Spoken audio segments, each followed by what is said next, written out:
நண்பர்கள் அனைவருக்கும் வணக்கம். அனைவருக்கும் இனிய மாலை வணக்கம். நாம் இப்போ பார்க்குறது நச்சுன்னு 4 பங்குகள். அதுலேயும் முக்கியமாக 300 ரூபாய்க்கு கீழே இருக்கக்கூடிய பங்குகள். அதுலேயும் எஃப்ஐஐ அண்ட் டிஐஐ ஹோல்டிங்ஸ் வந்து மோர் தென் 25% மேலே இந்த ஸ்டாக்கில் ஹோல்டிங் வச்சுருக்காங்க. ஒரு ஃபண்டமெண்டல் ஸ்ட்ராங்கான ஒரு 4 பங்குகளை பற்றி பார்க்க போகிறோம். இந்த பங்குகள் எப்போ வேணாலும் மார்க்கெட்டில் எந்த டைமில் ஒரு சின்ன டவுன் வந்தாலும் நீங்கள் இந்த 4 பங்குகளை கன்சிடர் பண்ணலாம். கண்டிப்பாக உங்களுக்கு இந்த 4 பங்குகளும் நஷ்டத்தை தராது அப்படிங்கிற மாதிரியான பங்குகள் தான். ஆனால் நீங்களும் அந்த பங்குகளை பற்றி அனலைஸ் பண்ணி வச்சுக்கோங்க. நாங்கள் சொல்கிறோன்றதுக்காக நீங்கள் எந்த பங்குகளையும் வாங்க வேண்டியது இல்லை. நமது சேவிங்ஸ் இன் தமிழ் யூடியூப் சேனல் அப்படிங்கிறது ஒரு எஜுகேஷன் பர்பஸ்க்கான சேனல் தான். இல்லை எந்த பங்குகளும் வாங்குங்க அப்படின்னு நம்ம பைக்கால்ஸ்லாம் கொடுக்குறதில்ல. நானும் செபி ரிஜிஸ்டர்ட் டிப்ஸ் ப்ரொவைடரில் நீங்கள் இன்வெஸ்ட் பண்ணுறாலும் ட்ரை பண்ணாலும் உங்கள் ஃபினான்ஷியல் அட்வைசரை கன்சல்ட் பண்ணுங்கள். நம்ம டெலகிராம் சேனலில் ஜாயின் பண்ணாமல் இருக்கக்கூடிய நண்பர்கள் அப்படியே ஜாயின் பண்ணுங்கள். லிங்க் டிஸ்கிரிப்ஷனில் இருக்குது. நம்ம சேனலை சப்ஸ்கிரைப் பண்ணாத நண்பர்களும் சப்ஸ்கிரைப் பண்ணுங்கள். அப்படியே பெல் நோட்டிஃபிகேஷனையும் தட்டி விடுங்க. நம்ம வாட்ஸ்அப் சேனலோட லிங்க்கும் நான் டிஸ்கிரிப்ஷனில் கொடுத்துருக்கேன். அதுலேயும் ஜாயின் பண்ணிக்கோங்க. ரொம்ப யூஸ்ஃபுல்லாக இருக்கும். அப்டேஷன் நிறைய கிடைக்கிறதுக்கு உங்களுக்கு ரொம்ப யூஸ்ஃபுல்லான ஒரு தளங்கள் தான் இந்த 2 தளங்களும். சரி, இப்போ நம்ம பார்க்க போகிறது என்ன அப்படின்னா, ஃபஸ்ட்டு ஒரு கன்சியூமர் ஷேர்ஸை பற்றி பார்க்க போகிறோம். கன்சியூமர் ப்ராடக்ட், இந்த கிராம்ப்டன் கிரீவ்ஸ் கன்சியூமர் எலக்ட்ரிக்கல்ஸ். நமக்கு நல்லாவே தெரியும், ஒரு காலத்தில் ஃபேன் அப்படின்னா கிராம்ப்டனுக்கு பஜாஜுக்கு அடுத்தபடியாக இருந்த ஃபேன்ஸ் வந்து நிறைய இருக்குது. நிறைய பேர் வந்து வீட்டில் கிராம்ப்டன் கன்சியூமர் டியூரபிள்ஸ் நிறையவே யூஸ் பண்ணிட்டு தான் இருக்கும். ஏன்னா இன்றைக்கி அந்தளவுக்கு அவங்க வந்து மார்க்கெட்டை வந்து பிடிச்சி வச்சுருக்கிறாங்க. இதோட மார்க்கெட் கேபிட்டல் அப்படின்னு எடுத்துக்கிட்டிங்கன்னா 16,361 கோடி. ஸ்டாக் வந்து மிகப்பெரிய அளவில் டவுன்ஸ் ஃபால் ஆயிடுச்சு. 52 வீக் ஹையெல்லாம் செக் பண்ணி பார்த்திங்கன்னா 413 ரூபாயிலிருந்து ஒரு டவுன் ஆகி கீழே வந்திருக்கு. கண்டிப்பாக இந்த ஸ்டாக் மறுபடியும் ரீபவுண்ட் ஆகிறதுக்கு நிறைய வாய்ப்புகள் இருக்குது. இப்போ தான் மறுபடியும் கொஞ்சம் கொஞ்சமாக மேலே ஏறும் அப்படின்னு எதிர்பார்க்குறாங்க. பெரிய அளவு ஃபால் ஆன ஒரு ஸ்டாக்கு தான். நீங்களும் இந்த ஸ்டாக்கை கன்சிடர் வாட்ச் லிஸ்ட்டில் போட்டு வாட்ச் பண்ணிகிட்டே இருங்க. 248 ரூபா லோ டச் பண்ணிவிட்டு இப்போ திருப்பி 254 ரூபாவில் ட்ராவல் பண்ணிகிட்ருக்கு. கண்டிப்பாக ஒரு நல்ல பங்கு அப்படி தான். ஆனால் ஒரு டவுன் சைடில் வந்து மிகப்பெரிய அளவில் அஃபெக்ட் ஆன ஒரு பங்கும் கூட. இது இப்போதைக்கு இது வந்து பையிங் ட்ரெண்டில் இருந்தாலும் ஒரு ஸ்ட்ராங் ஃபினான்ஷியல் இருக்குது. ரெவன்யூ க்ரோத் வந்து 15.4% மேலே வச்சுருக்காங்க.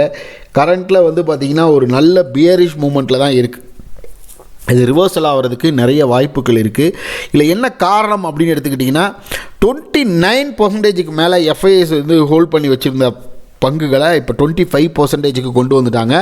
டிஐஐஸ் பார்த்திங்கன்னா 59% வச்சுருந்த அவங்களோட ஹோல்டிங்ஸை 61% வரைக்கும் இன்க்ரீஸ் பண்ணியிருக்காங்க. ஸோ ஸ்டாக்கில் எந்த விதமான நெகட்டிவ் பாயிண்ட்ஸுன்றது பெரிய அளவில் இல்லை. கண்டிப்பாக ஒரு நல்ல ரேஞ்சில் ட்ராவல் பண்ணிகிட்டு இருக்கக்கூடிய ஒரு முக்கியத்துவம் வாய்ந்த கன்சியூமர் டியூரபிள் ப்ராடக்ட் தான் இது, இப்போ ஸ்டாக்கு தான் இது. ஸோ இதோட நெட் சேல்ஸ் வந்து பார்த்திங்கன்னா லாஸ்ட் இயரில் செப்டம்பர் குவார்ட்டரில் வந்து நல்லாவே குறைஞ்சிருக்கு அப்படிங்கிறது ஒரு முக்கியமான விஷயம். நெட் சேல்ஸ் குறைஞ்சதும் இதுக்கான ஒரு விஷயந்தான், டவுன் ஆனதுக்கான காரணம் தான். பட் ஸ்டாக் மறுபடியும் சீக்கிரம் ரீபவுண்ட் ஆயிரும் அப்படிங்கிறது தான் எதிர்பார்க்கப்படுது. ரெவன்யூ க்ரோத் வந்து 2024 கம்பேர் பண்ணும்போது ஒரு நல்ல க்ரோத் காமிச்சிருக்காங்க. 7,312 கோடியிலேருந்து 7,803 கோடி வரைக்கும் இன்க்ரீஸ் ஆகிருக்கு. நான் ஆல்ரெடி ஏற்கனவே சொன்ன மாதிரி எஃப்ஐஎஸோட ஹோல்டிங்ஸ் வந்து 25.56%. நீங்கள் டிஐஎஸோட ஹோல்டிங்ஸ் செக் பண்ணி பார்த்தீங்கன்னா 61% மேலேயும் ஹோல்ட் பண்ணுறாங்க. ஸோ இது ஒரு பெரிய அளவில் இந்த ஸ்டாக்கை வந்து இன்னும் பூம் பண்ணும். இதில் எல்ஜி எலக்ட்ரானிக்ஸ்லாம் வந்தனால அது ஏதாவது பாதிக்குமானா அந்த அளவுக்குலாம் வந்து பாதிக்கக்கூடிய ஒரு நிறுவனம் இல்லை அப்படிங்கிறது தான் உண்மை. ஸோ கண்டிப்பாக இந்த ஸ்டாக்கை நீங்கள் ஒரு தடவைக்கு 2 தடவை மேலே அனலைஸ் பண்ணி பாருங்கள். நிச்சயமாக இந்த ஸ்டாக்கில் ஒரு மிகப்பெரிய அளவு ஆப்பர்ச்சுனிட்டி கண்டிப்பாக இருக்குது. அது மட்டும் இல்லை, கம்பெனி வந்து அவங்களோட டெப்ட்டை வந்து குறைச்சிருக்காங்க. பெரிய அளவில் கம்பெனியோட டெப்ட்டு குறைஞ்சது ஒரு மிகப்பெரிய அளவில் அந்த ஸ்டாக்குக்கான ஒரு வரவேற்பாக தான் இருக்குது. அதனால் பார்த்திங்கன்னா ஸ்டாக்கில் ஒரு ஆப்பர்ச்சுனிட்டி கண்டிப்பாக இருக்குது. ஸோ ஒரு லாங் டேர்ம் இன்வெஸ்டராக இருக்கிறவங்க கண்டிப்பாக இந்த ஸ்டாக்கை கன்சிடர் பண்ணலாம். அடுத்து பார்த்திங்கன்னா ஆப்டஸ் வேல்யூ ஹவுசிங் ஃபினான்ஸ். இந்த Aptus value housing finance maximum எனக்கு தெரிஞ்சு ஹவுசிங் ஃபினான்ஸ் ஸ்டாக்ஸ் எல்லாமே பெரிய அளவில் ஒரு நம்பகத்தன்மை வாய்ந்த பங்குகளாக தான் இருக்கும். ஆனால் ஸ்டாக்கில் வந்து வாலட்டைல் அதிகமாக இருக்குது அப்படிங்கிறதுக்கு காரணம் பார்த்துங்க. பீட்டா வேல்யூ 0.85 இருக்குது, 1க்கு கம்மியாக தான் இருக்குது. ஆனால் மறுபடியும் டவுன் சைட்லேருந்து மறுபடியும் மேலே மறுபடியும் அப்சைடுக்கு ரிவர்சல் ஆகிருக்கு. மறுபடியும் ஸ்டாக் மேலே போகிறதுக்கான வாய்ப்புகள் இருக்குது. இதோட 52 வீக் ஹை பார்த்திங்கன்னா 296 ரூபாய், இப்போ 292 ரூபாயில் இருக்குது. ஒரு ஷார்ட் டேர்ம் ப்ரிஃபர் பண்ணுறவங்க கூட இந்த ஸ்டாக்கை பற்றி ப்ரிஃபர் பண்ணலாம். நிச்சயமாக ஸ்டாக் ஒரு மிகப்பெரிய அளவில் உயர்றதுக்கான வாய்ப்புகள் இருக்குது. ஏன்னா ப்ரமோட்டர் வந்து அவங்களோட ஸ்டேக்ஸை குறைச்சிருக்காங்க அப்படிங்கிறது உண்மை. அதே மாதிரி எஃப்ஐஐஸ் வந்து 30.40 35.35 வரைக்கும் இன்க்ரீஸ் பண்ணியிருக்காங்க. டிஏஎஸும் 16.4 25.88 வரைக்கும் அவங்களோட ஸ்டேக்ஸை இன்க்ரீஸ் பண்ணியிருக்காங்க. ஸோ நிச்சயமாக ஸ்டாக்குள்ளார ஒரு மிகப்பெரிய அளவு மொமெண்டம் நடந்துட்டு இருக்குது. ஸோ அது மட்டும் இல்லாமல் நெட் சேல்ஸு லாஸ்ட்டு நவம்பரில் குவார்ட்டரில் பார்த்திங்கன்னா நல்லாவே இன்க்ரீஸ் ஆகிருக்கு. 21.47% வரைக்கும் அதை இன்க்ரீஸ் பண்ணி வச்சுருக்கிறாங்க. ஸோ கண்டிப்பாக இது ஒரு ஆப்பர்ச்சுனிட்டி தான். இந்த ஸ்டாக்கில் ஒரு பாட்டம் ஃபிஷிங் பண்ணணும்னு நினைக்கிறவங்களுக்கு இது ஒரு ஆப்பர்ச்சுனிட்டியாக எடுத்துக்கலாம். ரெவன்யூவே 1294 கோடியாக 2025 இன்க்ரீஸ் ஆகிருக்குது. இன்கம் ஸ்டேட்மெண்ட் எடுத்து பார்த்திங்கன்னா உங்களுக்கே தெரியும், ஒரு நல்ல சேல்ஸ் காமிச்சிருக்காங்க. அது மட்டும் இல்லாமல் நெட் ப்ராஃபிட்டும் நியரஸ்ட்டு நல்ல ஒரு க்ரோவில் தான் இருக்குது. இது வரைக்கும் இல்லாத அளவில் 201 கோடி வரைக்கும் அவங்களோட நெட் சேல்ஸ் இன்க்ரீஸ் ஆகிருக்கு.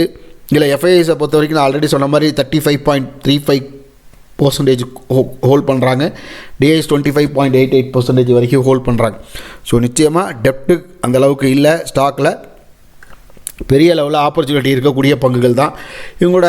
இது பஜாஜ் ஹவுசிங் அந்த மாதிரியான பங்குகளோட கம்பேர் பண்ணும்போது விலை குறைவான விலையில் தான் இந்த ஸ்டாக் இப்போதைக்கு ட்ரேட் ஆகிட்டு இருக்குது. அதில் பஜாஜ் ஹவுசிங் 100 ரூபாயும் உடச்சி கீழே போயிடுச்சு. ஆனால் அதை விட இது ஒரு நம்பகத்தன்மை வாய்ந்த ஒரு பங்கு அப்படிங்கிறது உண்மை. அடுத்து பார்த்திங்கன்னா ஃபெடரல் பேங்க். அந்த ஃபெடரல் பேங்க்கு நம்ம ரொம்ப நாளாக சொல்லிகிட்டு இருக்கிறோம். ஒரு 150 ருபீஸ் கீழே இருந்தப்போலேருந்து சொல்கிறோம். அப்போல்லாம் யாருமே கன்சிடர் பண்ணலை. கண்டிப்பாக பார்த்திங்கன்னா உங்களுக்கு தெரியும், இப்போ ஸ்டாக் மறுபடியும் உச்சத்தை நோக்கி ட்ராவல் பண்ண ஆரம்பிச்சிருச்சு. 52 வீக் ஹையில் தான் நிற்கிது. நீங்கள் பார்த்தீங்கன்னா உங்களுக்கே தெரியும், ஒரு மார்க்கெட் கேபிட்டல் வைஸ் பார்த்திங்கன்னா 64,338 கோடியோட மார்க்கெட் கேபிட்டல். இல்லை ஆல் டைம் ஹை பார்த்திங்கன்னா 263 ரூபா. அதை டச் பண்ணிட்டு தான் இப்போ அங்கே தான் நிற்கிது. அவ்வளோதான். செக்டார் பிஇ பார்த்திங்கன்னா 20.73 வரைக்கும் இருக்குது. ஸோ நார்மல் பிஇ தான், ஒன்றும் பெரிய அளவில் இல்லை. புக் வேல்யூ பர் ஷேரும் 140 ரூபா வரைக்கும் இருக்குது. ஸோ டிவிடெண்ட் ஈல்டு வந்து 0.46% தான். ஸோ கண்டிப்பாக இந்த ஸ்டாக் ஒரு எவர்கிரீன் ஸ்டாக், நல்லாவே தெரியும். ராகேஷ் ஜுன்ஜுன்வாலாவோட போர்ட்ஃபோலியோலையும் இந்த ஸ்டாக் இருக்குதுன்னு நினைக்கிறேன் ஆக்சுவலாக. ஸோ நிச்சயமாக இந்த ஸ்டாக்கை நீங்கள் கன்சிடர் பண்ணலாம். இந்த ஸ்டாக்லேயும் ஃபண்டமெண்டல் வைஸ் பார்த்தீங்கன்னா ஒரு வருஷத்துக்கு 22.88%, 3 வருஷத்தில் 95.04% ரிட்டர்ன்ஸ் கொடுத்துருக்குது. ஸோ ஒரு பெரிய அளவு ஆப்பர்ச்சுனிட்டி இருந்த பங்கு தான்.